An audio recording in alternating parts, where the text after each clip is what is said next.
The world is waking up, and you finding your way here today is no coincidence. The spirit world always has a way of guiding us where we most need to be at the absolute perfect time. I'm your host, Lindsay Morlock, and you're listening to the Guided Podcast, where we explore how the spirit world works on our behalf to guide us along our paths. This is where you'll learn how to live a life that is both conscious and connected, so you can supercharge your pathway to healing and open to life's magic and miracles. Come along this journey to see how guided you truly are. Hi, everyone, and welcome back to another episode of the Guided Podcast. Catherine Ann, our resident intuitive astrologer, is here this week again to talk to us about the energy surrounding this upcoming new moon in Scorpio happening on November 1st. And as always with these conversations, Catherine and I never really know how spirit is going to guide us through. And this week, Catherine was actually guided to channel a message from spirit. And so she is going to bring through the message first. And then we're going to dive into a deeper discussion around what all of this means. So, Catherine, take it away. Thank you. So with this moon on November 1st, what is really beautiful about it is that there's this beautiful grand water trine. And what that means is there's this amazing flowing energy between all the water areas of our charts. And the water areas are our deep emotions, our insights, our intuition, there are feelings. So that's a really beautiful setup. And then on top of that, like I talked about in the previous episode about the full moon and that basket where spirits, they have us, they've got us. It's this beautiful and this time it's Uranus, Neptune, Pluto, and Mercury. And so where that really comes through is it's a collective awakening seen through the lens of deep insight. So between that and this amazing groundwater trine, when I looked at the chart, I just got pulled so deeply in, and Spirit said, we're going to do something different. And so this is where we're going. And this is the message they have for us. Our angels, guides, spirit teams, and higher selves are calling us forth to a higher existence. But in order to do that, we have to be willing to put in the hard work, to dig deep, uncover the pain, the fears, and the suffering. There are profound messages available in the journey within. This journey into self, connection with the divine, will uncover the areas in your life where you feel defensive, where you feel alone, forgotten, and forsaken. A new journey awaits. Trust in your messages.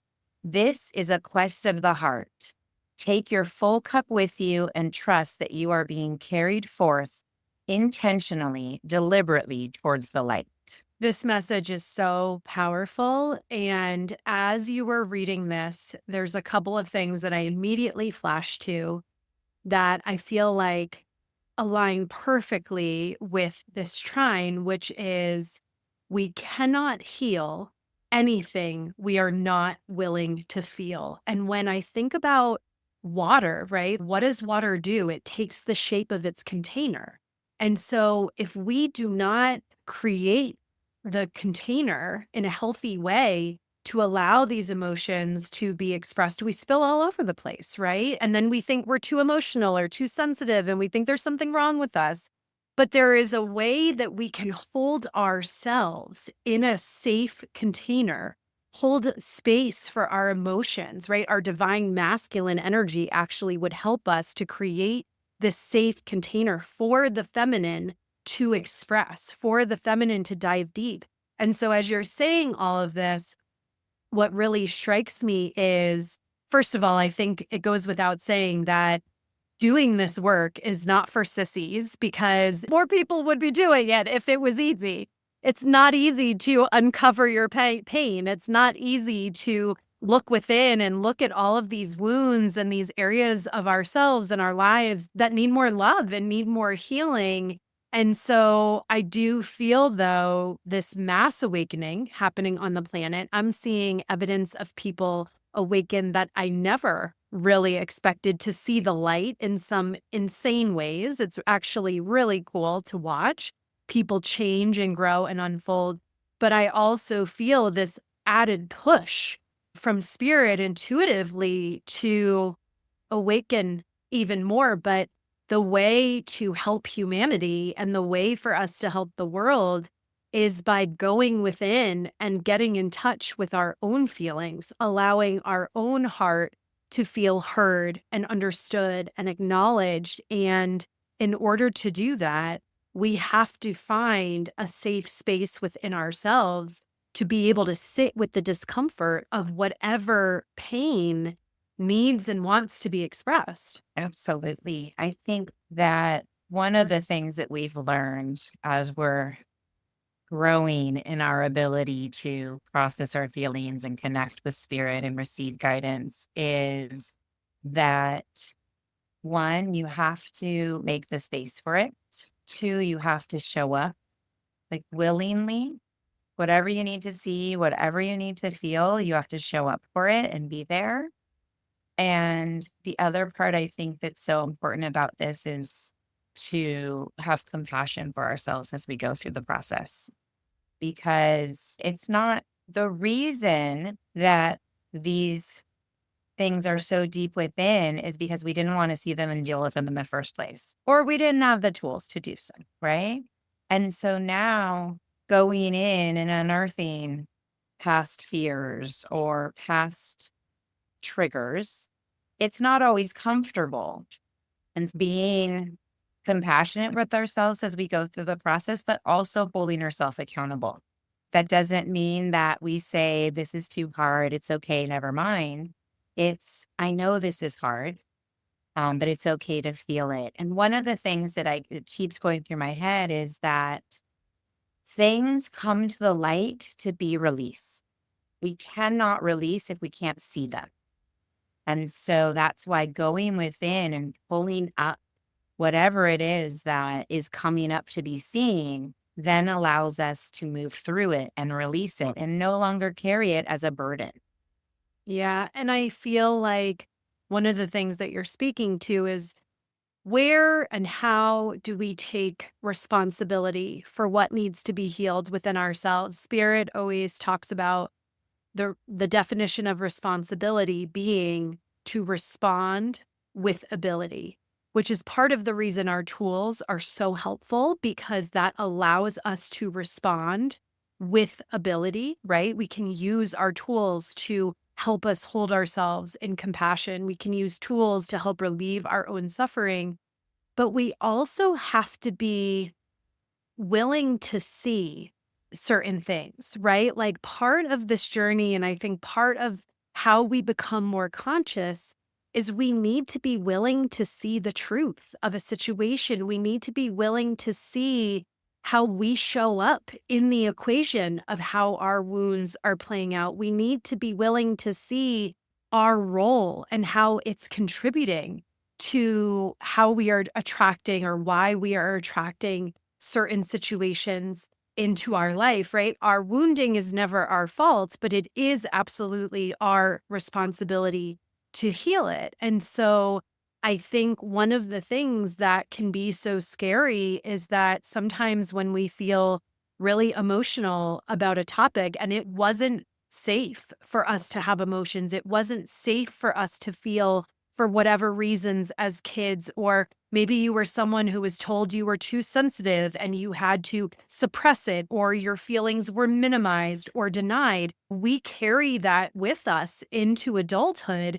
And then magically trying to relearn how to feel our feelings doesn't seem like such a simple process. We keep playing out these defense mechanisms. We keep playing out you know what, I'm just going to numb to this, or I'm just going to avoid this. And one of the number one ways we avoid our emotion is by thinking our feelings. So thinking about all the reasons we're sad, thinking about all the reasons we're mad, not actually feeling the emotion in our bodies. Like emotion is just energy in motion. And it's not meant to be something that we bathe in. We're meant to feel it in the physical body, feel the sensation of it and release it. But in order to really feel our feelings, we have to be willing to get still enough and quiet enough to be present with whatever sensation is happening in our body. And that makes so many of us, myself included, so uncomfortable. Terrified. I'm going to say terrified. And I think to your point about those of us that were told we were too sensitive, I know as I reflect back on my childhood, I felt everything. And I understood and could see because I could feel the energy of what was happening, even if I wasn't being told.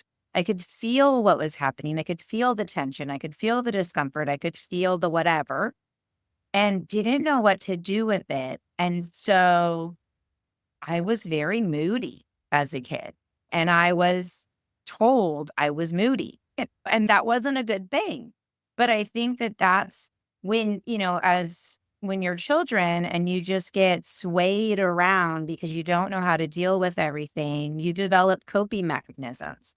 And so when you were talking about you just want to numb or you don't want to feel it, many of us will go have vices that we've gone to not have to actually feel because feeling when we were growing up was too much, too big, too intense for somebody or for some situation, right? And as children, we didn't know really how to deal with that. And some people go to food or drugs and alcohol or become a workaholic or whatever you do to push it aside, push it down, numb it out, to not acknowledge that you've even felt it. And so I think that even one of the big things that I had to learn through this process of learning how to get more in touch with my feelings and in my, I feel like, lifelong journey of seeking greater connection with spirit was I didn't even know I was thinking my feelings. I thought I was feeling my feelings by thinking them because I didn't even think them before. I just stuffed them. And so opening that up and then realizing, oh, wait, I'm still not feeling them. I'm just thinking about them and having to go deeper. But that's, you have to give yourself, I want to say it's the determination, right? It's the determination to want to heal, the determination to want to feel better, or the determination to, like, I think about patterns, you're talking about how do you show up, right? And taking responsibilities for those things that you're like, why can I never get this? Why can I never change this habit? Why can I never change this pattern? And I'm going to bet that most of the time it's because it's tied to something that you haven't processed. Yeah. And as you're saying this, the other thing that I get is really about it's always a choice. We have a choice at every point to take responsibility or pull the wool over our eyes. Nothing to see here, right? Like our teacher always says that, nothing to see here, folks. And as blissful as ignorance can actually be, as I've learned, I'm like, oh, I get it. I get why ignorance is bliss. It doesn't actually move us forward. And so I think one of the things that I feel like I want to share with people, there's been so many times along this spiritual path where it's like, oh my goodness, like this is so much sometimes to heal it. But on the other side of it, to not be as triggered by people, to not be triggered by circumstances, to feel this deep sense of personal peace where that would have been a stage 11 trigger in the past. I mean, we have the ability to change every circumstance in our life. And for someone that I say that coming from someone who did not like change, but thank goodness for change, because otherwise we would never have the ability to change our circumstances. And I think that is what is so important about this message that Spirit is bringing through. All we have to do is decide that we're willing to show up, that we're willing to do the work, and we're willing to see something differently than maybe we do now. And I really feel like we're all being beckoned to our most authentic self and to allow our most unique, our most individualistic, our most authentic self to emerge. And I never understood what that meant for a really long time. And what I have come to understand is our authenticity is about a congruence between how we are showing up and our divine self, not our ego self, not our small self, not our a congruence with that ego. It's who are we at our core? And when we are working on healing, we are literally shedding the small self so that we can align and step more fully into who we already are, like our heart self. And I think so much of what that message was about is this is about the journey from the head to the heart. This is about getting out of the head, getting out of the mind, question what you believe, why you believe it, where that belief even came from, or how that was even projected onto you. And really question, is this really a truth? Or is this something that I've been led to believe? Because the things that we want to manifest are often on the other side of us having to challenge why we believe the things that we believe and healing any of the muck that came along with those projections. Beautifully said. I think also the other part of the message is trust your messages. And this is a really hard thing. For so many people, it's hard to discern, was that just my head, right? Was that just my ego talking to me? Was that really a message? Did I really get guidance?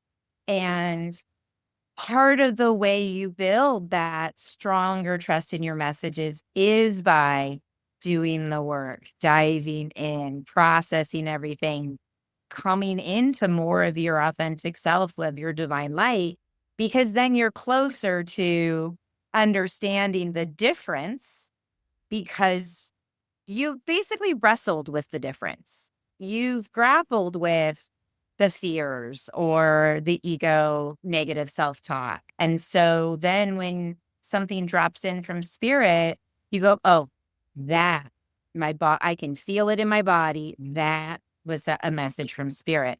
Whereas other ones may be messages from your fears. Not the same thing, right? And you're bringing up such a great point because I feel like what we often get confused is we don't process our emotions. That negative emotion or lower level energy is actually bouncing around our physical body. So when we do get a message from spirit or we do get some sort of feeling or knowing in our body, the ego or those lower level feelings in the body jump all over it. And so we either don't hear the whisper or, to your point, we're questioning, we're confused. And so the link here is that we have to process all of our emotions to keep our physical body clear because our body is the transcendental tool. And so if our bodies are not clear, all of that lower level emotion is basically running interference with your guidance system. And so then you don't trust yourself because you can't tell, to your point, what's what. Yeah. And it's interesting because I know for me, one of my biggest resistance points, and of course, I didn't know this while I was in resistance to doing this work, but I was afraid of what I was going to see around that corner. I remember I had this one meditation with spirit, and they showed me not wanting to peek around the corner of a cave. And it took everything in me to trust them and be willing that it would be okay for me to peek around this corner. And actually, what I saw was this beautiful light. And really, one of the things that I didn't realize is one, our fear of the feelings, our fear of feeling the feelings is actually bigger than actually doing it. That's that was a big thing that I learned. But the other thing is sometimes we're afraid of actually seeing our light. And so I think in this message, this is spirit saying, we are moving you along. We are intentionally, deliberately moving you towards being more of you. seeing that you are light, that you are divine, that you have worth and value, and that you are here because you are meant to be here and you are meant to shine that light as fully as you possibly can. And in order to do that, we have to be willing to go deep and really put in the work. And we've talked a lot during this series about Saturn and Pisces, and that's building the container for our spirituality, building the container for our spiritual practices. And so I feel like we're still only halfway there. We have more time with Saturn and Pisces, but I do feel like we're getting at this threshold of now we're going to really see why we're being asked to do this. We're being asked to have the practices. I feel like the other piece here, as you're talking about this, that's really resonating is you mentioned in that message a piece of almost being challenged by feeling alone or not belonging. And I think one of the things that is inherent on this spiritual path is nobody's spiritual blueprint looks alike. Like we're just not meant to be clones of one another. And yet we live in a society that tells us what success looks like, how we should be, how we should show up, what is good, what is bad, what is right, what is wrong. And as you start to step into your more authentic self, you really start to feel your own foundation shaking because you realize you do have different beliefs than the people around you. And those beliefs aren't always going to be popular. And you will feel the fear around that, especially if you're a people pleaser or you're someone who has spent a lot of your life being a chameleon and trying to fit in or going along to get along. But regardless of what your individual programming is, I think it's a basic human need for everybody to want to belong. But when we are truly asked to step into our most authentic self, we really feel that belonging trap. We feel like, where do I fit in into this equation, being so different, being so unique? And sometimes we really see people in our circles fall away. And even if those changes are ultimately positive things because those people are no longer resonant with our energy, it doesn't feel good when you're going through it. At all. And for me, I feel like it causes you to question, right? Is this really me? Is this really what I want? Am I really getting this guidance? And that's again back to having that practice, having that container for whatever your process is. It can be, there's so many different practices out there, right? All different types of meditation, all different types of emotional healing, but having something that is in your tool bag that you can always fall back on to check yourself, right? To go, okay, no, that's just uncomfortable because it's new. I think that uncomfortable is not the same as I messed up. And so that's when a lot of times people on the spiritual path, we're called way showers. And we're way showers because we're stepping one step ahead into the unknown. We haven't done this before. And we're going to show others how to do this. And so if you have that kind of that calling, like I would say you and I do, to keep seeking, to keep building a relationship with spirit, to keep having a more and more authentically showing up as ourself type of experience, that we're going to keep being asked to take that step out into the unknown. And that means most likely not always with all the people we've been with, right? They're not all going to come along with us. But that doesn't mean they won't arrive, maybe. But a lot of times we're taking that step first. And I feel like if I go back to this message, take your full cup with you. That full cup is the card that they were referring to is the Ace of Cups, which is your own self-love. It's filled with divine self-love. So take your own self-love. Take all of that spirit is filling your cup with and trust that you are being carried forth. So even when we're taking these steps that are unknown and take so much deep work to be able to step into, we know that we're guided. We're not alone. They have us, right? Spirit always has us. And it's just a matter of being willing. Yeah, and I think one of the things that I know my own guides have been moving me towards recently is this concept of self-reliance, right? I have many, many tools that I lean on very heavily and probably lean on my own spiritual support team the most, right? But one of the things I get a lot of information from cards, but one of the things more recently they've been guiding me to is okay, cards are great, and we need you to get still. We need you to get really quiet and just sit and contemplate. Take a question and get still with it. Take some sort of concern and just sit with it and allow yourself to just listen. And I resist this to this day like the plague. It is so uncomfortable for me to get still. I'm like, can't we do something else? Like that just seems either boring some days or I'm still for 2 minutes and I'm like, I didn't get the message yet. Like, this is taking too long, right? So this is a practice that I really have to work at is this being still and being still with the intention to listen, but also without an agenda. So if the message comes, but maybe it doesn't. It doesn't mean I don't need to get still, but as I've really allowed myself, to your point, space to get quiet, to get still, I'm always surprised by some sort of nugget that shows up. It might be, oh, wow, I didn't realize like I'm operating from a total place of anxiety and I've been operating that way all day long. Like my body feels so, or I'm surprised when I take a question to my heart and my heart gives me the answer completely opposite to what my mind was about to say.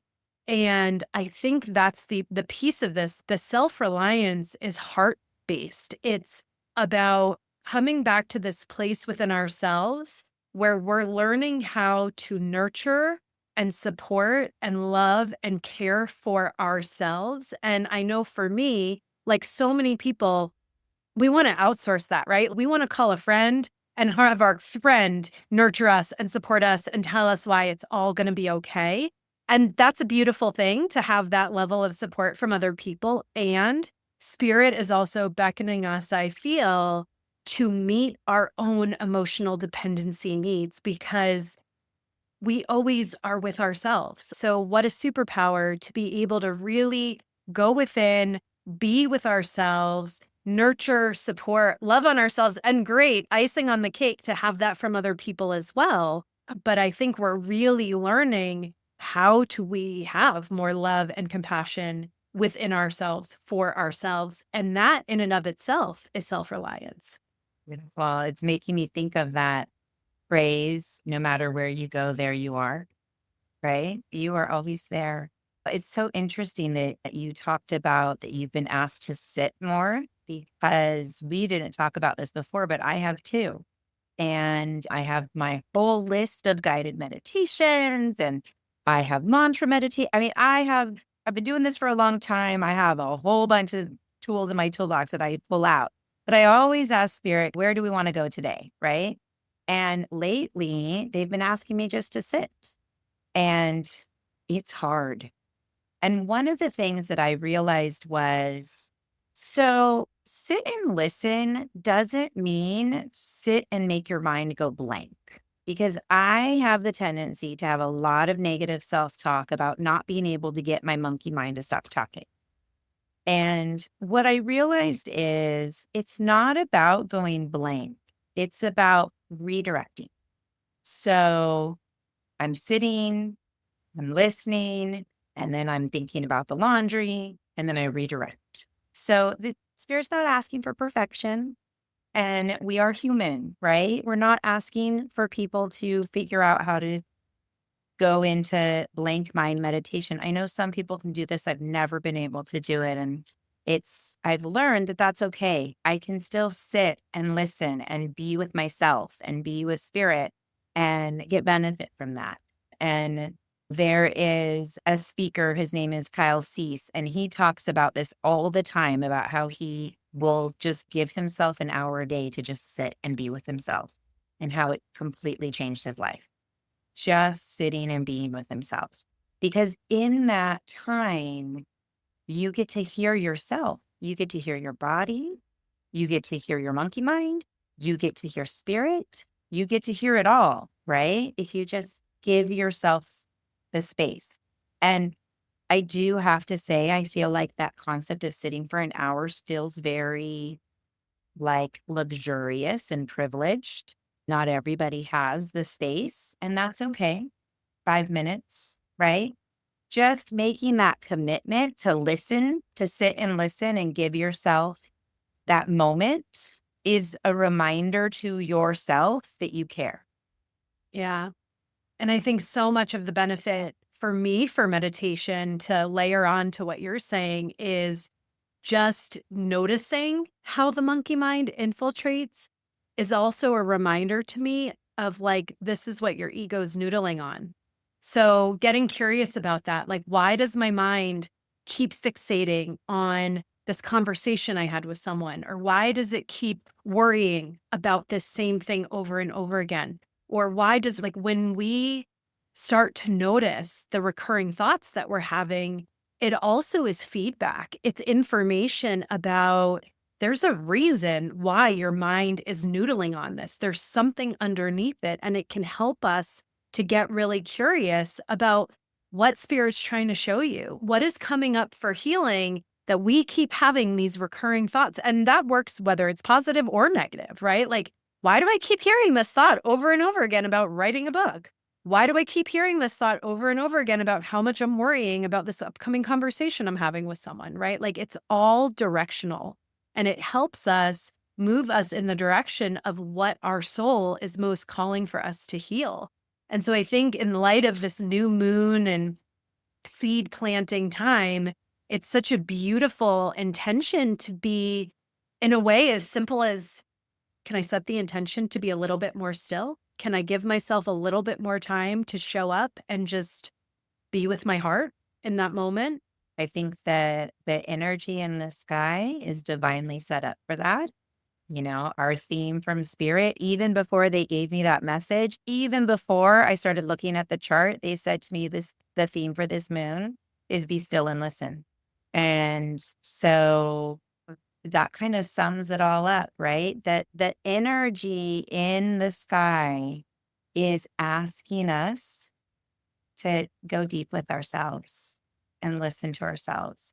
And I just have one other little thing I wanted to mention. It's said so many ways in different religions and different spiritual texts, but that small, still voice, that small little whisper, that is the inspiration. The thing you keep thinking about over and over again is not, because your guidance doesn't come to you like a hammer over the head multiple times that you can't stop thinking about, right? Your guidance comes from getting still, getting aligned. And sometimes you have to work to do whatever process is to get aligned so that you're able to hear that small, tiny little whisper that you can feel comes, I want to say, like from another dimension, right? It's either coming from inside your heart, it's coming from your guides, but it's not the loud, repetitive thoughts. Yeah, that's right. That's why you have to get still, because the repetitive thoughts, they don't care what you're doing, they're going to keep coming into your head.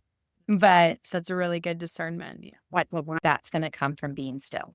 That's such a great tip for people to be able to start to understand the difference between the two. Discernment is so important in the process, but the more we do it, you start to really recognize the difference between the energy with what's coming from the mind and what's actually coming from the heart. Yeah. Yeah. That's amazing. Thank you so much for our theme this month, which is be still and listen. And we will look forward to seeing everyone next time. If you have more questions and you want to reach out to Catherine, All of her information is in the show notes, as always, and we will look forward to talking with her again next month. Thank you so much for listening to the Guided Podcast. If you enjoyed this episode, I would be so grateful if you would share it with a friend or even leave me a review so we can ensure that it makes its way into the ears of listeners who need to hear these messages most. Until next time, may you remember how guided you truly are.